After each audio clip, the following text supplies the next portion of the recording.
Beleza. Então, na aula passada, a gente falou um pouco dessa parte introdutória da mecânica dos fluidos, né? A gente contextualizou a importância da mecânica dos fluidos, as suas aplicações, algumas questões que, inclusive, quando eu fiz a disciplina de mecânica dos fluidos, ela é uma disciplina que, como tem essa parte de análise de escoamento, as imagens são sempre muito legais, né? Então, consegue ver lá o escoamento laminar, o escoamento turbulento. Então, é bonito, é legal, é divertido, mas eu devo ter falado isso no último aula, mas quando a gente parte para a parte de cálculo, vamos calcular essas coisas, então, como eu falei, a dificuldade aumenta muito, porque envolve muito cálculo vetorial na parte de dinâmica dos fluidos, equações de Navier-Stokes, séries de equações diferenciais. Então, as coisas tendem a ficar bastante complicadas, né? É claro que a gente não vai chegar tão fundo aqui, porque não é o objetivo do nosso curso chegar tão fundo assim. Não é uma disciplina de mecânica dos fluidos. É uma disciplina que aborda a mecânica dos fluidos como um dos tópicos que é necessário a gente aprender. Então, a engenharia elétrica deve ter provavelmente outras disciplinas de vocês que são extremamente difíceis, mas daí aplicada para a área de vocês. A área dessa semana, então, a aula dessa semana, então, a gente vai estar vendo essa parte de estática dos fluidos. Então, quando a gente fala em estática, alguém poderia me ajudar a dizer o que essa palavra remete?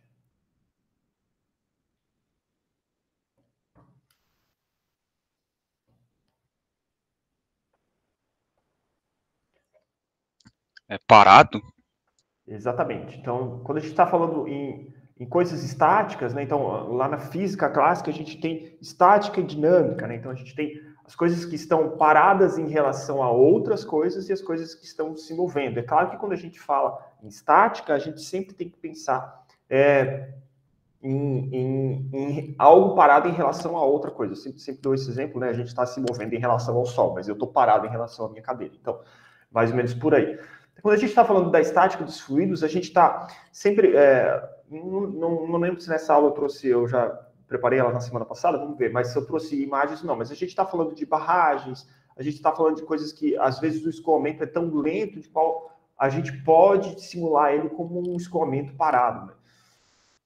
Então, ainda trazendo da aula passada, mecânica dos fluidos sendo o estudo dos fluidos em repouso ou em movimento, que é justamente a hidrostática ou hidrodinâmica, tem sido tradicionalmente aplicado lá em áreas como projeto de sistemas de canal, diques, represas, projetos de bomba, compressor, tubulação, duto, usado nos sistemas de água, condicionamento de ar, de casas e edifícios, assim sucessivamente. Então, tudo que envolve essa dinâmica de fluidos, a gente modela a partir do que a gente vê nessa disciplina. Também utilizado na indústria química, aviação, automóveis, medidores de vazão, entre outras aplicações. Então, essa daqui é uma das imagens que eu falei que é uma imagem legal, assim, que impressiona, né? Então, a gente consegue ver lá a diferença de pressão na ponta da asa do avião, que gera esse tipo de vórtice. Esse vórtice, por sua vez, aumenta o arrasto da aeronave, tem problemas quando a gente está modelando, por exemplo, um avião para ir fazer o pouso, no qual a gente tem lá descolamento de camada limite, a gente tem diversos fenômenos que acontecem. Então, mecânica dos fluidos é muito interessante por conta disso, porque consegue modelar todas essas coisas e a gente consegue calcular e a gente consegue chegar a resultados praticamente iguais ao que realmente acontece no mundo real, apesar das simplificações. A gente viu a definição lá de fluido, que é uma substância que se deforma continuamente sob a aplicação de uma tensão de cisalhamento ou tangencial, não importando quão pequeno seja o seu valor. Líquidos, gases e vapores são formas ou fases em que os fluidos podem se apresentar. Então, lá, se a gente pegar em relação ao tempo, em um sólido a gente fizer uma força aqui na parte de cima, ele não vai se deformar. Já um líquido, ele vai se deformar continuamente, ele vai escoar continuamente sobre uma lâmina de fluido por cima da outra. O fluido em si, ele não tem a característica de se sustentar por si próprio, né? E é por isso que aqui é exemplo de um fluido, mas de um gás também, né? Então, por isso, quando se coloca um fluido ou um gás dentro de um recipiente, ele vai tomar a forma daquele recipiente. Mas hoje a gente vai conversar, então, sobre essa primeira parte, tendo em vista que vai ser 2 aulas. A primeira aula de hoje, no qual a gente vai ver os conceitos de pressão, e a próxima aula, no qual a gente vai ver a parte de dimensionamento de comportas, diques e esse tipo de coisa. Então, quando o fluido está em repouso, a gente tem apenas uma tensão normal presente. Então, alguém lembra qual que é a tensão normal?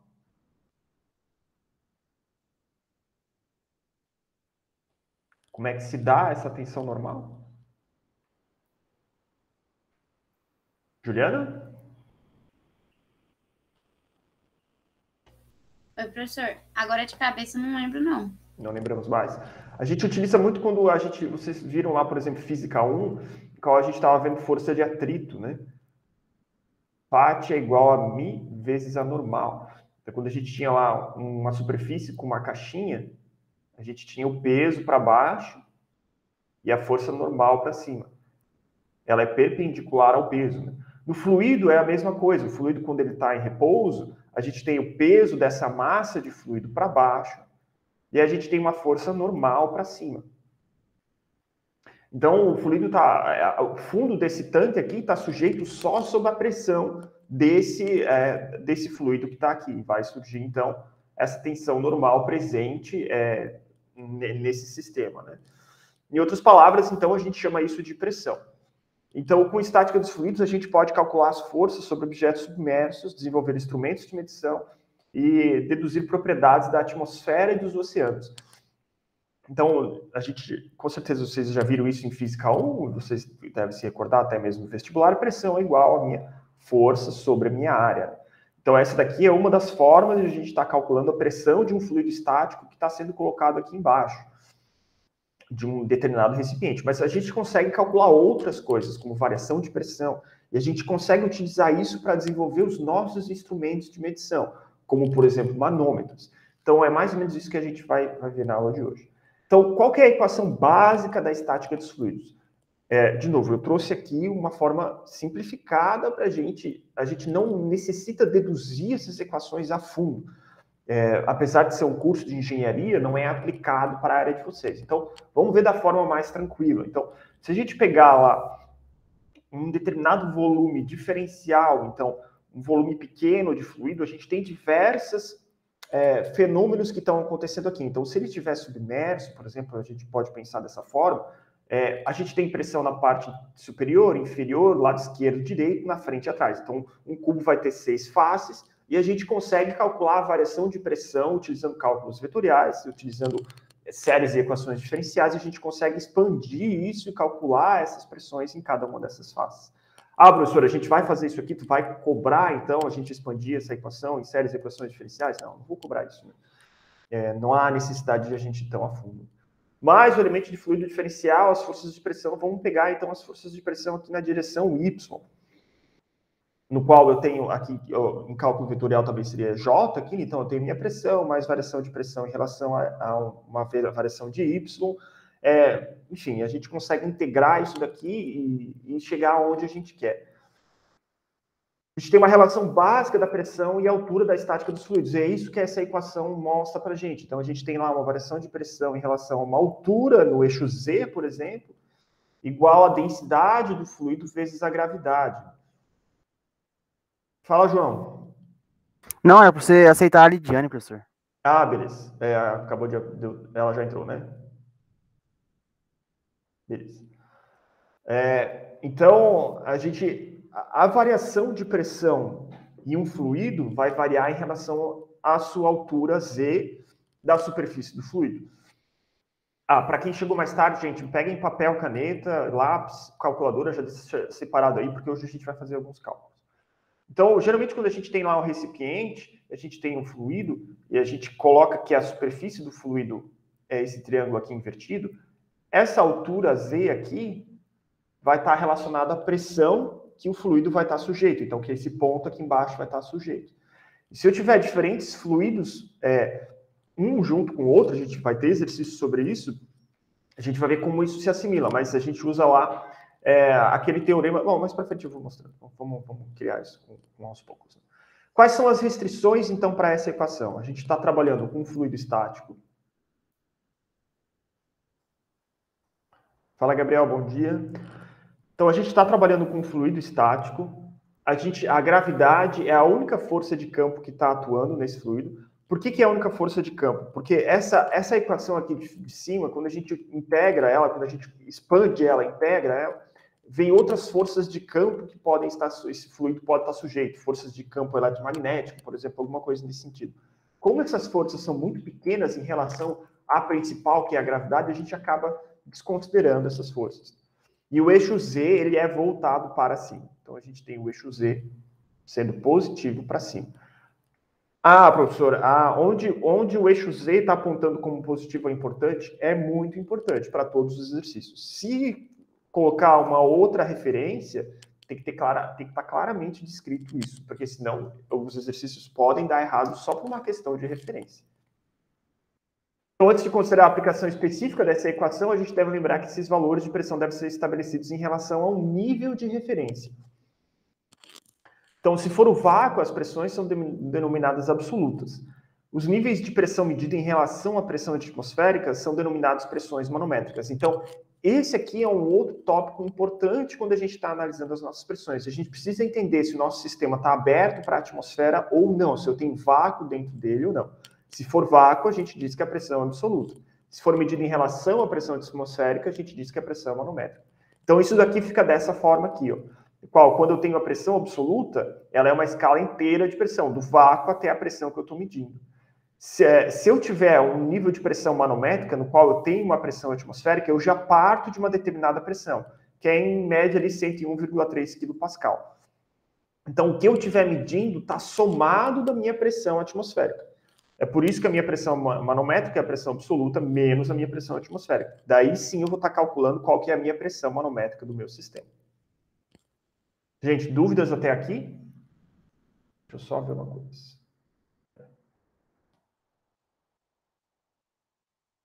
Beleza, a gente vai ver como é que essa equação aqui vai ficar para a gente estar utilizando ela. Mas, claro, a gente vai integrar ela e vai chegar onde a gente precisa, né?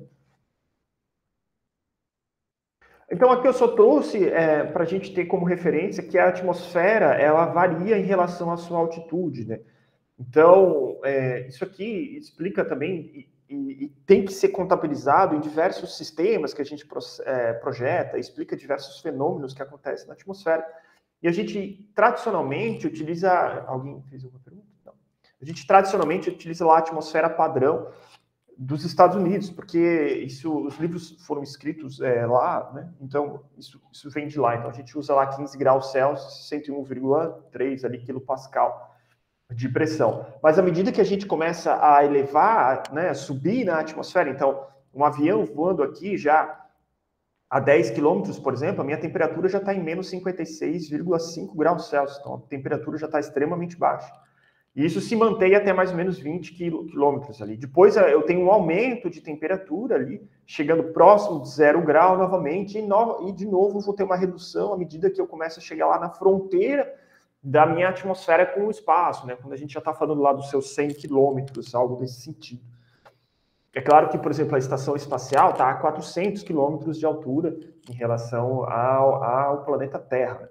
Mas a gente, mecânica dos fluidos, a gente está falando, né, dos fluidos. Então, a gente está ainda trabalhando com as coisas que estão orbitando dentro da nossa atmosfera. Então, por isso que a gente considera lá, no máximo, até uns 90 quilômetros. Esse aqui é só mais a título de curiosidade mesmo. É claro que se algum exercício tiver alguma coisa relacionada a isso, vai trazer explicitamente no enunciado.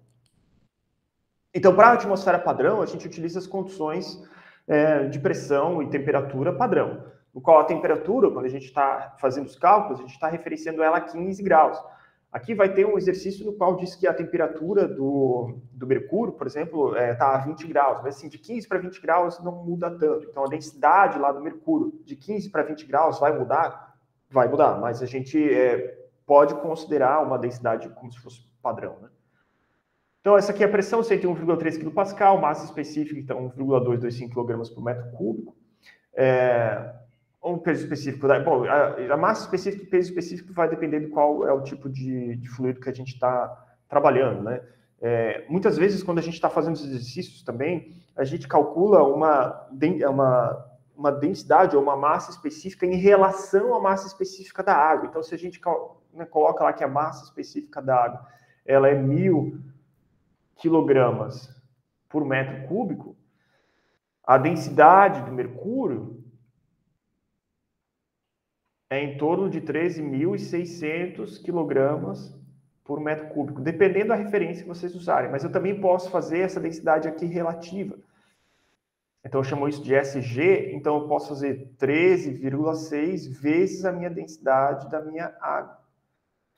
Então, existem diversas formas que a gente pode estar brincando com esses termos quando a gente estiver fazendo os nossos cálculos. Eu tenho a tendência de utilizar nos meus cálculos a densidade direta, não fazer ela relativa. Fazer relativa é bom para eu fazer simplificações e chegar às equações lá mais simplificadas, com certeza. Mas às vezes pode se perder alguma coisa e não custa substituir os valores no final da equação inteiros, né? Esse é outro ponto importante da mecânica dos fluidos. Inclusive, para a prova que vai ter esses conceitos aqui, não necessariamente o resultado de vocês precisam estar certo, mas se vocês chegarem nas deduções das fórmulas corretas, já está valendo. Ah, eu errei lá, eu coloquei quilopascal, o resultado saiu em pascal, enfim, isso não influencia tanto, mas como se chegou naquelas equações é importante, como a gente vai ver na aula. Então, variação de pressão de um fluido estático. Então, a gente vai tomar eles como sendo líquidos incompressíveis. Eu já falei sobre isso na última aula, a água pode ser considerada um líquido incompressível. Então, a partir da aplicação de uma carga muito grande, de uma força muito grande, o líquido ou o fluido incompressível se deforma muito pouco, quase nada, né? Na verdade, a gente diz que ele é incompressível, então não se deforma nada. Então, a gente parte da nossa equação lá. Então, a variação da pressão em relação à altura é igual a menos a minha densidade vezes a gravidade. Ah, é menos por quê, professor? Porque a gente está adotando o sentido positivo de z para cima. Então, se eu fizer a minha integral, vou integral dos dois lados da minha equação. Vou chegar na minha equação de variação de pressão é igual a minha densidade vezes a gravidade vezes a variação de altura. Então, para líquidos em geral, é conveniente colocar a origem do sistema de coordenadas na superfície livre de referência. Então, a superfície, a origem está aqui em cima, sendo positivo para cima. Isso aqui era para ser um triângulo. Hoje, com certeza, a minha letra vai ficar bastante prejudicada, porque eu quebrei o rádio aqui do braço e sofri um acidente, enfim, eu vou ficar com a escrita prejudicada aqui. Peço desculpas por isso. E medir as distâncias para baixo a partir dessa superfície como positiva. Então, aqui ele está dizendo que é positivo para baixo. A gente pode considerar dessa forma também. Das duas formas vai dar tudo certo. Se a gente considerar como a origem aqui embaixo positivo para cima, também dá. Ou a origem aqui em cima positivo para baixo. Bom, as duas formas vai dar da forma correta, mas a gente só tem que entender o que a gente está fazendo. Então, a variação de altura no eixo Z a gente pode chamar de H também. A gente pode abreviar isso como H. E aí, a nossa equação final vai ficar: a variação de pressão é igual a densidade vezes a gravidade vezes a altura. Aí, o meu sinal negativo vai sair fora, porque eu já fiz o jogo dos sinais com relação à referência nas pressões e nas alturas. Beleza, gente? A equação indica, então, que a diferença de pressão entre dois pontos de um fluido estático pode ser determinada pela medida da diferença de elevação entre os dois pontos. É um conceito simples que eu imagino que vocês talvez já tenham visto isso aqui em algum ponto, mas se não viram também, está aqui apresentado para vocês. Aí, como eu falei, a equação é uma equação muito simples, mas como a gente vai montar os nossos exercícios, que é a parte um pouco mais complicada. Os dispositivos utilizados com esse propósito, então, são chamados de manômetro. Então, o manômetro, ele mede a diferença de pressão. E, tradicionalmente, como a gente vai ver no exercício, o manômetro estava relacionado à diferença de altura de um líquido, né? Tradicionalmente, o mercúrio. Quando eu tenho múltiplos fluidos, como é que fica? Então, muitas vezes, a gente pode ter múltiplos manômetros. E algumas dicas para esse tipo de exercício. Vai ter um exercício que é o exercício de assíncrono, que utiliza múltiplos fluidos. Então, quaisquer dois pontos na mesma elevação e um volume contínuo do mesmo líquido estão à mesma pressão, e a pressão cresce à medida em que desce na coluna de líquido. Então, isso daqui a gente percebe, por exemplo, quando a gente está na piscina ou no mar, né? Então, à medida que a gente mergulha na piscina, a gente sente a pressão aumentando no ouvido. Então, isso é uma lei da física. A gente viu que funciona dessa forma e é assim que funciona. Para se determinar, então, uma diferença de pressão entre dois pontos separados de uma série de fluidos, a equação, então, pode ser utilizada, que é a mesma equação, mas a gente isola a gravidade, que é um termo comum a todos os fluidos, e a gente faz um somatório de I até um determinado fluido lá que a gente tem, das densidades ou das massas específicas vezes a altura. Então, aqui o ρ e o HI vão representar a massa específica e a profundidade desses vários fluidos.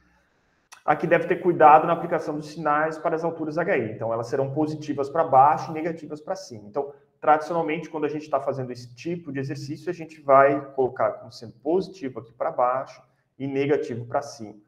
Vocês podem adotar o contrário, com certeza, mas só tem que estar delimitado que tem que seguir um padrão, né?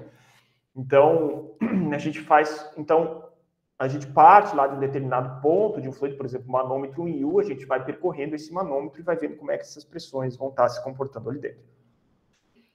Mas vamos fazer um exemplo, então, esse daqui eu vou estar resolvendo para vocês aqui, porque é o primeiro exemplo, tal, é um pouco mais tranquilo para a gente fazer um aquecimento aí para o exercício mesmo que a gente vai resolver hoje.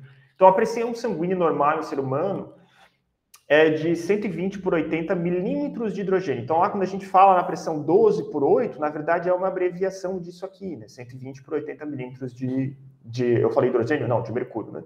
Simulando um manômetro de tubo U, como o esfigmomanômetro, que é o medidor de pressão arterial, converta essas pressões para quilopascal.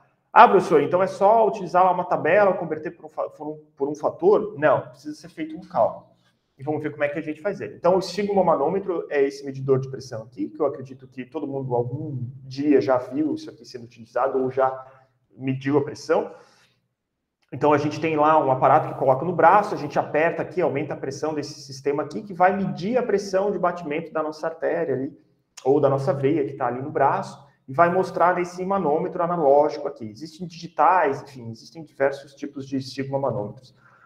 E já é interessante notar que aqui uma coisa, para a engenharia como um todo, é interessante que existe um selo do Inmetro. Então, esse tipo de esfigmomanômetro, ele tem que ser certificado pelo Inmetro, ele tem que ser calibrado, ele tem que ser testado ao longo do tempo, ele tem que ser testado para que quando a gente faça uma medição de pressão, a gente esteja medindo realmente o que acontece. E como é que a gente pode simular o esfigmomanômetro em termos didáticos aqui para a gente estar fazendo nossos exercícios? Dessa forma aqui. Então, a gente tem pressão do sangue que está entrando aqui, e a gente tem ar aqui também. E aqui a gente tem o nosso mercúrio. E a gente quer saber qual que é, deixa eu ver se eu...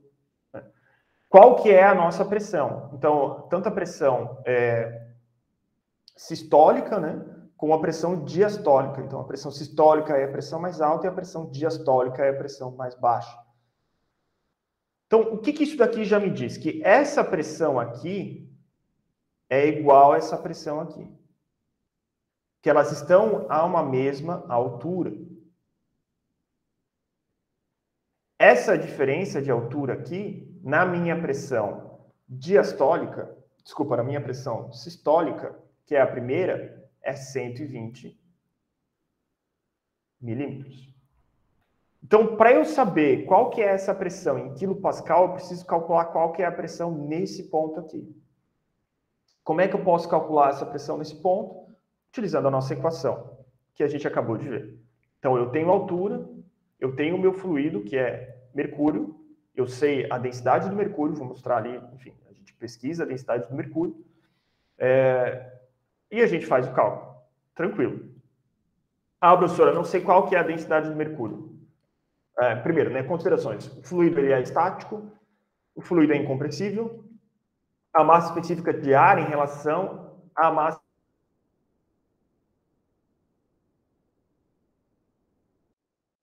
do mercúrio. O que isso quer dizer? Que a gente tem ar dos dois lados desse esfigmomanômetro. A gente tem ar aqui e a gente tem ar aqui. Então, está aberto para a pressão atmosférica. Então, se a gente olhar naquela nossa equação lá que a gente falou das diferenças de pressão, essa daqui, então eu consigo tirar a minha pressão atmosférica. Eu posso dizer que ela é zero, porque ela é igual porque eu tenho dos dois lados essa pressão. Então, eu consigo fazer a minha primeira simplificação da equação aqui. A gente vai utilizar essa equação aqui para fazer o cálculo. Beleza. Ah, professor, eu não sei qual que é a massa específica do mercúrio. Só jogar no Google, né, gente? Nas provas podem fazer isso? Claro, né? Só vocês jogarem lá no Google e achar qual que é o valor lá da densidade do mercúrio. Então, 3.600 kg por metro cúbico. Ah, professor, tem outras referências que dizem que é 3.540. Tanto faz. Está muito próximo. Ah, professor, tu me deu lá em milímetros, né? Milímetros de mercúrio. E eu preciso utilizar a minha equação em metros para que eu tenha quilopascal no final. Joga lá no Google também, consegue tirar qual que é o valor disso em metros, né? Ou faça uma conversão, tanto faz. Deixa eu ver se eu acho que eu trouxe uma parte da resolução aqui digitada justamente por conta do meu braço.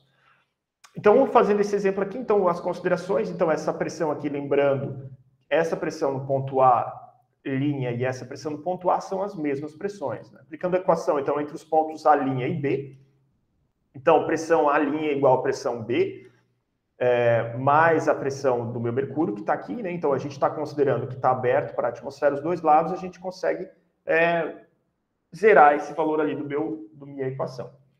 Pelo princípio de Pascal, então, os pontos A e a linha possuem a mesma pressão. Então, quem falou que em fluidos que ocupam diferentes espaços, a sua pressão está só relacionada à sua diferença de altura, foi o Pascal. Foi o primeiro que equacionou isso, na verdade. Então, a gente utiliza o princípio de Pascal aqui também. Então, P, pressão nesse ponto, é igual a pressão no ponto A', que é igual a densidade vezes o meu mercúrio, a densidade vezes a gravidade vezes a altura. Então, como é que vai ficar isso substituindo os valores? Eu vou escrever aqui porque eu posso precisar mais de espaço. Então, a pressão do meu ponto A, se eu conseguir escrever, vai ser igual a densidade do meu mercúrio, 13.600 quilogramas por metro cúbico. Ah, professor, por que tu está escrevendo as unidades? Gente, é importante em mecânica dos fluidos entender quais são as unidades que estão sendo trabalhadas ali. Se colocar as unidades erradas, se não fizer a conversão correta, vai dar errado os cálculos. Então, é por isso que em mecânica dos fluidos, tradicionalmente, quando a gente escreve as equações assim mais simples, a gente acaba trazendo as unidades juntas. Então, 13.600 kg por metro cúbico vezes a gravidade, 9,81, tanto faz, 9,8, metros por segundo ao quadrado, vezes a altura de coluna de líquido, que é 0,12 metros. Então, pressão aqui, a gente está calculando ainda a diastólica, né, que é a pressão com a altura de 120 milímetros. Vai ser igual aqui 16.000 newtons por metro quadrados. Que isso aqui é igual a 16 kPa. Ah, professor, de onde é que veio esse newtons aí? Como é que a gente acha isso? Então, a gente consegue cortar esse metro com um desses metros aqui, então vai ficar metro quadrado. E quilograma vezes metro por segundo ao quadrado, que é isso daqui, aqui é quadrado, é newtons. Então, aqui a gente tem newtons dividido por metro quadrado, que é igual a Pascal, no caso, quilopascal. Se vocês fizerem esse mesmo cálculo para outra pressão, que é a pressão... Então, essa daqui é a sistólica, né? Então, é a pressão maior. A pressão diastólica, então, vai ser uma pressão nesse mesmo ponto. O que vai mudar na outra pressão é essa altura H aqui. Então, a pressão diastólica, se vocês fizerem o cálculo, é a mesma coisa. 3.600 kg por metro cúbico, vezes 9,81, vezes a altura, que aqui era 80 milímetros, né? 80 milímetros.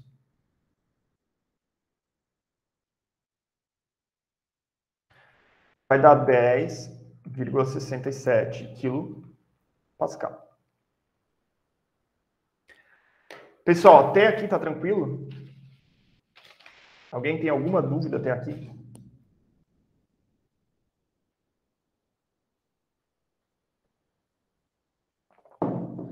Tá, gente, o que eu vou fazer vai ser o seguinte... Não, eu vou emendar. Eu iria parar a gravação, mas eu vou emendar. Não vou nem parar a gravação.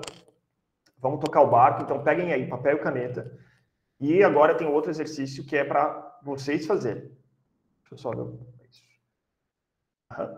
Então, eu vou dar aí uns, talvez 10 minutinhos para vocês estarem resolvendo. Vou até fechar minha câmera aqui e tal, meu microfone, mas eu vou estar aqui.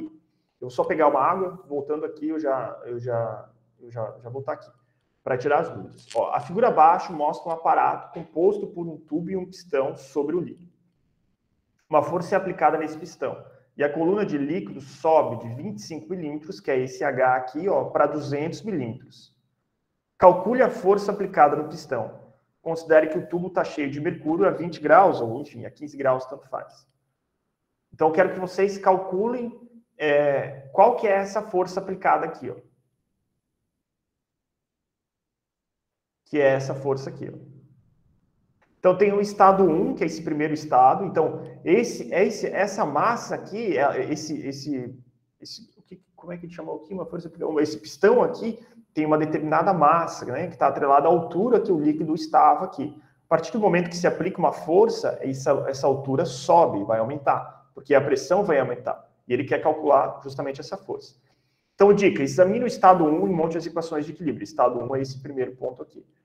Depois, examine o estado 2 e monte as equações de equilíbrio. Em seguida, junte as equações e só no final substitua os valores necessários. E aqui tem algumas dicas, né? Pressão igual a força sobre área igual a π vezes d ao quadrado sobre 4, e a variação de pressão é dada por aquela equação que a gente estava vendo.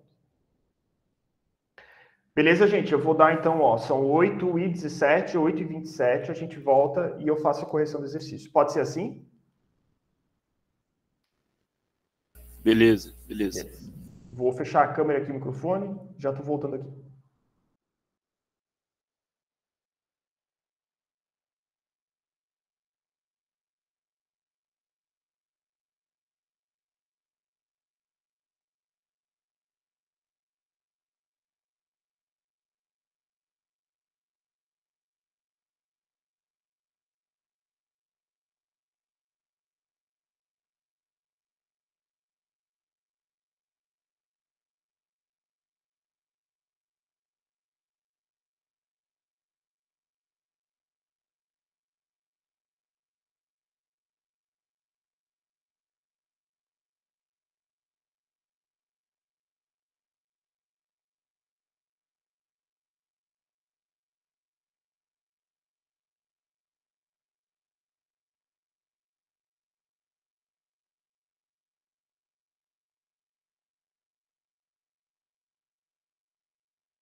Gente, se vocês quiserem discutir entre vocês aqui, abrir o microfone e tal, fique à vontade, tá?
Professor, só uma pergunta. Você deixou em que unidade a pressão naquele exercício anterior? Ela ficou em quilopascal. Deixa eu... Ah, tá. Beleza. Na verdade, ela sai em Newton, ela sai em Pascal, né? Newtons por metro quadrado. E aí eu passei para quilopascal. Ah, tá, beleza. Beleza.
E aí, pessoal, vocês conseguiram pelo menos fazer algum rascunho?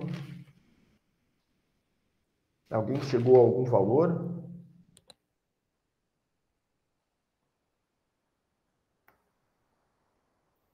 R$ 521 newtons. Não, é 10 vezes menos que isso. Um pouquinho menos até. A resposta é 45,82. Mas como eu falei, isso daqui vem da minha própria experiência como acadêmico, fazendo a cadeira de mecânica dos fluidos, né? Tudo bem não chegar no resultado, mas contanto que a gente consiga pelo menos escrever as equações, né? Então, como eu dei de dicas, a gente vai analisar 2 estados. Vocês querem mais tempo, gente? Eu posso corrigir? Pode corrigir, professor. Beleza, então a gente vai analisar 2 estados, o meu estado 1 e o meu estado 2. Então a gente vai escrever uma equação que me diz o que está relacionando aqui o meu estado 1 e o meu estado 2. No fim, o que isso daqui ele é um manômetro também. Claro que aqui em cima tem um pistão em qual é aplicada uma força, mas isso aqui é um exemplo muito clássico de como é que foi feito lá os primeiros manômetros. Então, se a gente pensar que o que está fazendo a força aqui, na verdade, é como se isso aqui tivesse acoplado, por exemplo, a uma caldeira e tivesse medido a pressão lá dentro da tubulação de vapor, num manômetro muito, muito arcaico, né, o princípio de funcionamento dele é esse, né? Ele vai fazer com que suba essa coluna de líquido aqui. Como foi aquele exercício anterior ali da pressão sanguínea, né? É a mesma coisa. Mas aqui a gente tem uma força. Se a gente tem uma força, a gente tem uma pressão. Se a gente tem uma pressão, a gente está falando em área, né? Então, essa força, ela vai ser calculada a partir dessa fórmula aqui. Então, é a partir daqui que vem esse cálculo, né? E essa área aqui embaixo vai vir a partir dessa fórmula aqui, que, por sua vez, essas 2 fórmulas vão estar dentro dessa fórmula aqui, mas vamos analisar passo a passo. Então tá, então a gente tem lá o nosso primeiro, eu não sei se eu vou conseguir desenhar tão bem aqui. Bom, vamos tentar.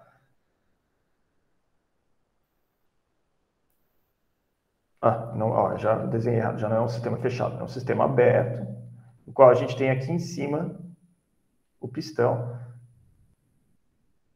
A gente tem aqui uma determinada altura H inicial. Mas a gente vai analisar o primeiro ponto, que é esse ponto aqui, ó. Então, esse ponto aqui, do meu primeiro estado, o que eu tenho agindo aqui? Eu tenho agindo um peso, que é o peso desse pistão aqui. Então, eu tenho, né, se eu analisar as forças, fizer uma somatória de forças em relação ao eixo Y, eu vou ter o meu peso para baixo e eu vou ter uma pressão para cima. Todo mundo consegue entender isso? É essa pressão ali que está segurando esse pistão ali. Nesse segundo ponto aqui, além de eu ter o meu peso para baixo, eu tenho a minha força para baixo e eu tenho a minha pressão para cima. Então, é a partir daí que a gente vai montar o nosso equacionamento. E a gente vai desconsiderar a pressão atmosférica, porque os dois lados estão abertos para a atmosfera. Então, tanto faz se eu tiver pressão, a atmosfera ou não, a gente vai ver que não vai influenciar. Então, eu tenho, né, que pressão é igual a força sobre área. Por sua vez, força é igual a minha pressão vezes a minha área. Então, vamos ao primeiro estado. O que eu tenho no meu primeiro estado? Eu tenho a minha pressão 1, que está relacionado à densidade do fluido, à gravidade e à altura de coluna de líquido. Então, esses dados eu tenho aqui. Eu tenho qual que é a altura de coluna de líquido, eu tenho a densidade, porque é o mercúrio, e eu tenho a gravidade. A gente pode usar isso daqui e assimilar, então, a minha pressão, jogar essa fórmula aqui, na verdade, dentro dessa fórmula aqui, ó. Então, jogando na minha pressão aqui. Então, vamos lá. Minha força é igual a minha pressão vezes a minha área. Minha pressão é o quê? A densidade vezes a gravidade, vezes a minha altura, vezes a minminha área. Se eu fizer ali a somatória das forças em Y, no primeiro ponto, eu tenho, considerando positivo para cima, o eixo Y, eu vou ter o meu peso do meu objeto está para baixo, como eu escrevi antes para vocês, e a minha força F1, que é a força que está relacionada à pressão de água aqui, de coluna de líquido, ela está para cima. Então, como é que isso fica? Vai ficar força 1 menos meu peso é igual a 0. O que isso quer dizer? Que o meu peso é igual à minha força F1. Força F1 a gente calculou, a gente equacionou ela aqui. Então, o peso desse pistão é igual à minha densidade, vezes a minha gravidade, vezes a altura, vezes a minha área. Todo mundo entendeu? Alguém não entendeu de onde é que veio esse equacionamento do peso? Eu só fiz um somatório das forças em relação a Y. E eu fiz, como esse sistema está em repouso, ele está em equilíbrio, ele está estático, o peso do meu pistão nesse primeiro ponto é igual à força de líquido que está segurando ele para que ele fique boiando. E a força desse líquido está relacionada à pressão que está distribuída na parte de baixo desse pistão aqui. E essa pressão que está distribuída está sendo medida por essa altura de coluna de líquido que é mostrado aqui. Gente, alguém não entendeu isso? Beleza. No meu ponto 2, além da minha pressão, então eu tenho lá, além do meu peso, como eu falei antes, além do meu peso que está para baixo, eu tenho uma força que está sendo aplicada aqui, que é justamente a força que eu quero calcular. E isso daqui fez com que subisse a coluna de líquido. Então, por Pascal, a gente sabe que a pressão nesse ponto aqui e a pressão nesse ponto aqui são as mesmas. Então, é a partir daí que a gente vai calcular essa força aqui. Então, como é que vai ficar essa segunda equacionamento? Então, essa daqui é a minha primeira equação. O segundo equacionamento vai ficar da seguinte forma. Então, a minha pressão no meu ponto 2 ali é igual de novo. O G vezes agora o H grande, que é a minha altura maior ali. A gente viu ali que força é igual a pressão vezes a área, então a gente vai só substituir. Então, vai ficar como? Minha força 2 é igual ao meu ρ vezes G vezes o meu H grande vezes a minha área. Vamos fazer o somatório das forças em Y para a gente ver como é que está, o que a gente tem de forças ali, considerando positivo para cima. Falei que a gente tem o peso para baixo, a gente tem a minha força que a gente está querendo calcular para baixo, e a gente tem a minha força F2 para cima. Sendo a força F2, essa força que está agindo nessa parte de baixo aqui. Então, F2 está aqui para cima. Eu tenho F e aqui eu tenho peso. É só a gente equacionar isso. Então, vai ficar F2, que é para cima, positivo, menos o meu peso, menos a minha força F. E tudo isso aqui é igual a zero. A minha força F vai ser igual a minha força F2 menos o meu peso. Eu tenho uma fórmula para a força F2, eu tenho uma fórmula para o peso. Vamos substituir. Então, minha força é igual a F2, que é ρ G H vezes A, menos o meu peso, ρ G H minúsculo vezes A. Vou colocar o que tem em evidência. Tudo que é igual, né? Que é o ρ, o G e a área. Então, vai ficar ρ vezes o meu G vezes a minha área, vezes meu H grande, menos meu H pequeno. Gente, chegou até aqui, 80%, 90% da questão está certa. Beleza? Isso aqui é a equação que vai descrever qual que é o peso, qual que é a força que está sendo aplicada ali. Agora é só uma questão de substituir os valores. Então, minha força vai ser igual a... A gente tem lá, né, a densidade do... até aqui é 80%. Né? Se substituir aqui a área e tal, enfim, tudo bem, a área é só área. Então, a gente tem lá que a densidade do mercúrio, a gente já viu ela, 13.600 quilogramas por metro cúbico. E a gente viu ali que a área é igual a π vezes d ao quadrado sobre 4. Vamos substituir tudo isso. Então, substituindo com a minha área, inclusive, então vai ficar ρg πd ao quadrado sobre 4 vezes meu Hzão menos o meu H pequeno. Minha força vai ser igual a 13.600 quilogramas por metro cúbico, vezes 9,81 metros por segundo ao quadrado, vezes o π, que é 3,14, vezes o meu diâmetro, né? 0,05 metros, tudo isso ao quadrado, isso aqui é dividido por 4, vezes a variação de altura, que é 0,2 menos 0,05 metros também. Calculando tudo isso daqui e reordenando todas, se jogar na calculadora, né, 3.600, né, e vendo todas aqui, então esse metro aqui vai ser 1 metro quadrado, que vai cortar, aqui eu já tenho mais 1 metro, enfim, se a gente fizer todos os cálculos, vocês vão ver que isso daqui vai dar 45,82 newtons. Então, o resultado em si é importante? Mas o que é mais importante? É essa equação aqui, que é a mesma equação anterior, só que aqui eu substituí a área. Gente, dúvidas? Alguém chegou próximo disso?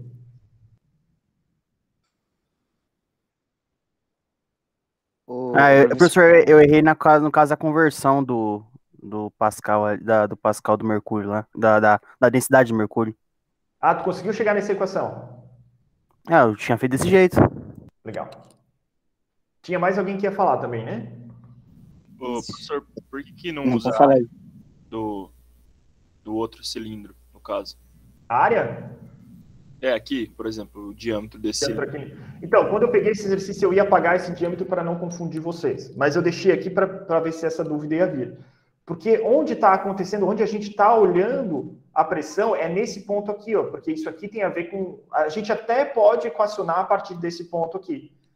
Mas aí eu teria que ver como é que fica. Porque as pressões nesse ponto e nesse ponto aqui é igual. E a força está sendo aplicada nesse cilindro aqui.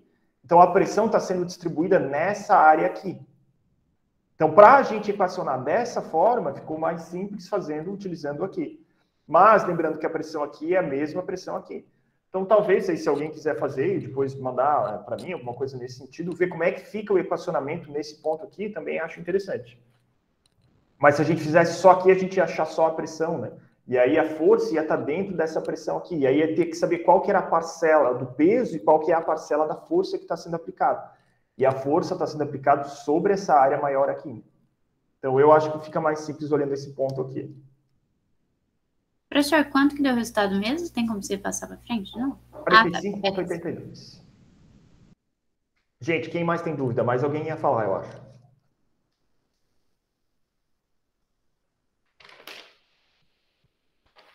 Beleza, já são 8h40. Então, de novo, né? Notem que É uma equação, são 3 equações muito simples, mas analisar como que o sistema está se comportando, que é a parte um pouco mais complicada. Então, que é a parte que precisa dessa interpretação da questão, que é a parte mais difícil mesmo. Então, o exercício que é para vocês fazerem para entregar é aquele que eu falei que tem diferentes líquidos aqui dentro. Então, a figura mostra um corte da seção transversal de 2 tubos em que o escoa e a água estão conectados por um manômetro de múltiplos fluidos. Então, é um corte da seção transversal. Esse daqui é um duto, como se ele estivesse entrando na tela aqui do computador, que está passando um determinado líquido ali dentro com uma determinada pressão. Então, isso aqui está conectado desses 3 tubos em um, na verdade, com esse outro tubo aqui, que, de novo, na seção transversal em corte, está passando algum tipo de fluido aqui dentro. Óleo lubrificante está na parte superior do tubo em U invertido, e mercúrio está na parte inferior dos tubos em U. Determinar a diferença de pressão, então variação de PA menos PB nas unidades de quilopascal. Considerando ali densidade do mercúrio, densidade do óleo, densidade da água, além disso, 1 polegada é igual a 25,4 milímetros. Por exemplo, aqui tem 10 polegadas aqui, né? Então 250 milímetros de altura. Então esse daqui, para resolver, é aquele exemplo que vai ser utilizado isso daqui, ó, que eu havia falado na aula. Essa equação aqui, ó. Então, variação da minha pressão do meu ponto A ao meu ponto B é igual a um somatório das densidades e das alturas dos fluidos que estão ali dentro. Então, vocês vão partir de um ponto, vocês vão considerar positivo para um lugar e vocês vão caminhando por esse tubo aqui até chegar no meu ponto B. Então, lembrem, né? A pressão que está aqui é a mesma pressão que está aqui. Assim, sucessivamente, vocês vão montando isso. Aqui eu tenho uma pressão de óleo, a pressão que está aqui é a mesma pressão que está aqui. A pressão que está aqui é a mesma pressão que está aqui no meu tubo B. Professor, teria como você deixar a resposta final aí, só para a gente ver se bateu, chegou no resultado? Boa, eu posso colocar assim. Então, quando eu subir hoje lá no Moodle, eu adiciono a resposta final aqui. Pode ser? Beleza, entendi. Valeu, valeu.